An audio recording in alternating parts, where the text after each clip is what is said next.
Jerusalem. It may seem obscene to consider the mounting financial cost Israel's war in Gaza still rain down on the besieged enclave, killing an average hundreds Palestinians every day, as well smaller but historic numbers Israelis. Choose your plan. ArrowRight But economics behind weeks-long offensive have strong implications for Israel, Palestinians and Middle East. While the cost to Gaza is clearly devastating, it has not yet begun to be calculated. Israel's economy has also suffered, and Israel, rather than Hamas, will decide when the stops. Some economists compare shock experienced by the Israeli economy to coronavirus pandemic in 2020. Some say the situation could be worse. Since October 7, when Hamas allied fighters surged from Gaza to kill nearly 1,200 people in Israel, take another 240 hostage.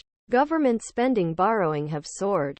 Tax revenues have fallen. Credit ratings could take a hit.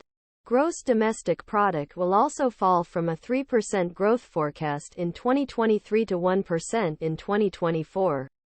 According to the Bank of Israel, some economists predict a contraction.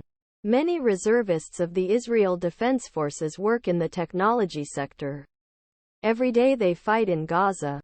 Their employers struggle to continue investing in research and development and maintain market share. Policymakers and opinion leaders are now asking, how will the cost of war affect its duration? When will government decide to declare victory? Stop the fiscal bleeding and restart efforts to grow economy? During the long wars in Iraq and Afghanistan, U.S. leaders introduced Americans to the concept of blood and treasure. Israel has been spending treasury to deploy and pay the salaries of more than 220,000 reservists on average in last 3 months.